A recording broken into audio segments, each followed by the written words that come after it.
Long Live Jeffrey Dahmer by YBC Duel, Bloodhound Lil Jeff, and Lil Scoom. In early 2024, Philadelphia rapper YBC Duel, who gained notoriety from a viral video where he attempted to dig up a rival gang member's grave, no fucking tombstone, I'm gonna dig his fucking dirt up. Hey yo, where the fuck Carney at, yo? Carney, where the fuck you at? Ah! collaborated with Chicago rappers Bloodhound Lil Jeff and Lil Scoom to create a song and film its music video. While the song itself isn't disturbing, it's the events behind the scenes that led us to include it on this video. Tragically, before the song and video were released, Lil Jeff lost his life at 21 in a shootout in June. Lil Jeff was nicknamed Jeffrey Dahmer due to rumors that he had killed around 11 people. To honor him, YBC Duel and Lil Scoom renamed the song Long Live Jeffrey Dahmer.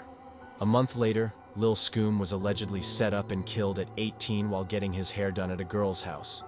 On July 20th, 2024, YBC Duel officially released the song and video. A month later, on August 24th, YBC Duel was sitting in a car when another vehicle pulled up beside him and opened fire, killing him. The song quickly gained attention due to the fact that all three artists died within a month of each other.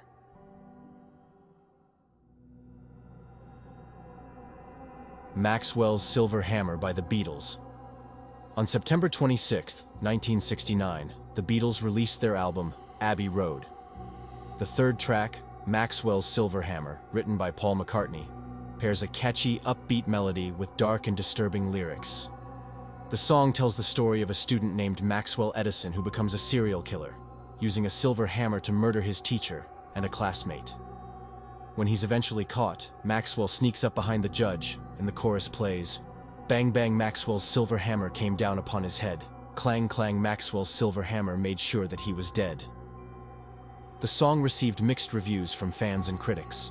McCartney described it as a playful narrative about the unpredictability of life and how things can suddenly go wrong, much like Maxwell's silver hammer coming down on your head. However, the other Beatles were not particularly fond of the song and the tedious recording process.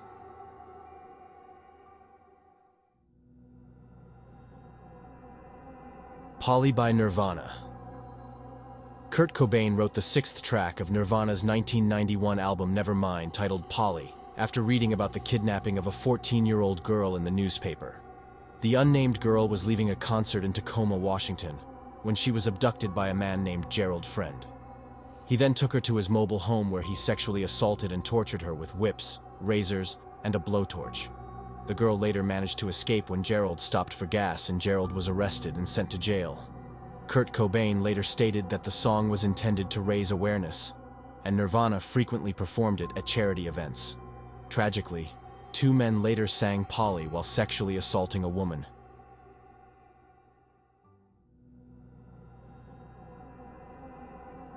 Iowa by Slipknot.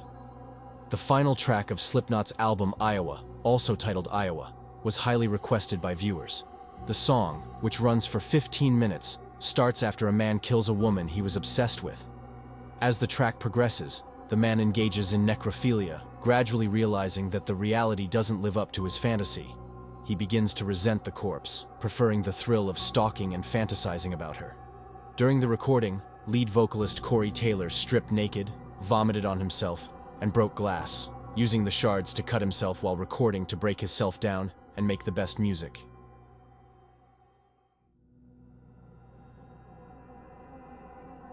Gloomy Sunday by Rezo Seress. In 1933, Rezo Seress, a Hungarian pianist and composer, was struggling to create a hit song. His personal life took a downturn when his girlfriend left him, plunging him into deep despair. Out of this depression, he composed the song Gloomy Sunday. Initially, music publishers rejected the song due to how depressing it was, but they later reconsidered and released it. After its release, Seress reached out to his ex-girlfriend in an attempt to reconcile. But tragically, she took her own life the next day, leaving behind a note with the words, "Gloomy Sunday."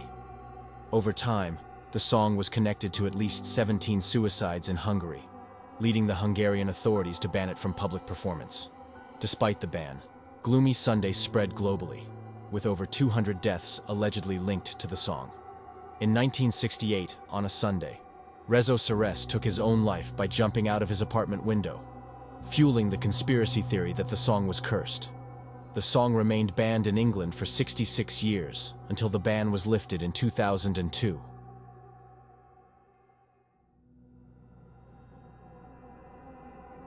Kill You by Korn. Kill You is the closing track on Korn's 1996 album Life is Peachy. The song delves into band member Jonathan Davis's troubled relationship with his stepmother.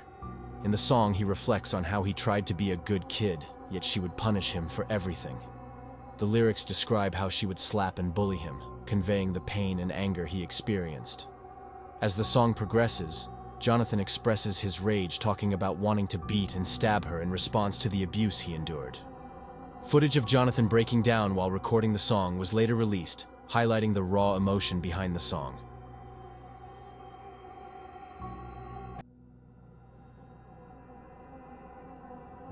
Janie's Got a Gun by Aerosmith. Janie's Got a Gun is the second single from Aerosmith's 1989 album Pump. The song tells the story of Janie, a girl who endures both sexual and physical abuse from her alcoholic father. In response, she takes a gun and fatally shoots him. As reflected in the lyric, she had to take him down easy and put a bullet in his brain. Although John Kolodner, an executive at Aerosmith's record company, requested Steven Tyler to change the lyric, Tyler refused and decided to only change the lyric on the edited version to "and left him in the pouring rain." He later revealed that the song was inspired by a Time magazine cover story on gun violence in the US, and a Newsweek article about child abuse in affluent suburbs, which led him to create a narrative about a young girl's struggle and retaliation.